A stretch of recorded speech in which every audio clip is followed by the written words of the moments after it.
if I had to characterize the work that I saw in those early notebooks, I would say that your drawings sought in other words, you drew the dramatic quality in the character, and most people, I drew the proportions, and all of the physical things. I don't think I could ever, I think that my sensibility is forever pulp, no matter what I do, because I don't think that I can, for instance, even my fold concepts, the abstract concepts, are too dynamic for a material that isn't dynamic to begin with. What concepts? Fold concepts, Fold concepts. Yeah. You mean the clothing? Yeah, right, yeah. All of these things, right.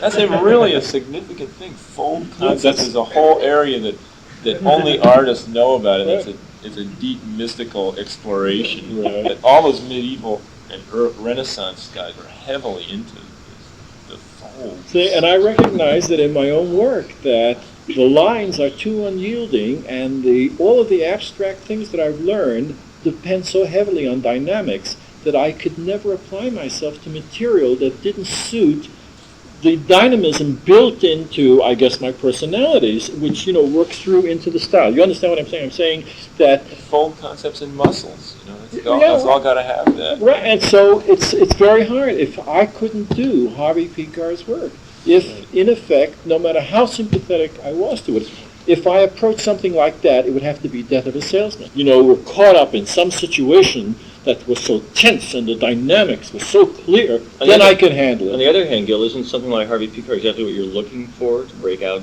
No, I'm looking for Death of a Salesman, sure. I'm not looking for Harvey Picar.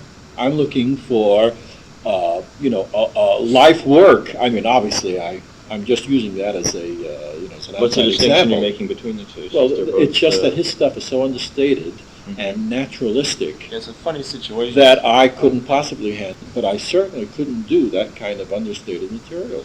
Well, But we have this reverse situation. For you, this luridness would only be an accent, an inflection That's right, on yeah. top, and just That's like right. the other material is an accent and an inflection. Obviously, for me, for him, it's an easier or less difficult struggle, because for me, there's a real sense of reclamation. It's not a total rejection of all the earlier stuff, but it's a whole new adjustment. For him, he's sweetening the pot the continuously. luridness would lend itself to subtlety easier than heroicism. Yeah, right. Absolutely. And as a matter of fact, it's so seductive that as easy assimilators, the fact is that because everyone is drawn to it, you take somebody like Frazetta's work is so emotionally satisfying to the people who see it for the first time that it's irresistible.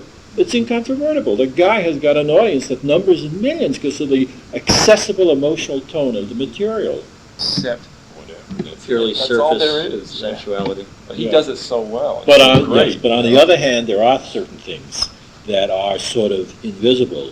That is, everything is so perfectly balanced that even though you're not capable of analyzing the balance or articulating the basis for it, it hits you emotionally that it's right.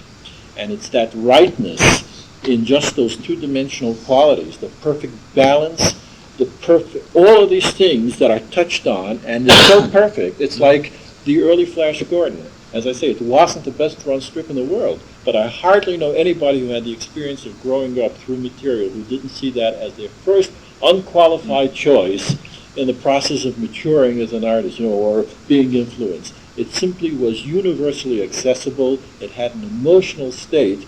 I mean, it may have been a thin emotional quality, but it touched everybody.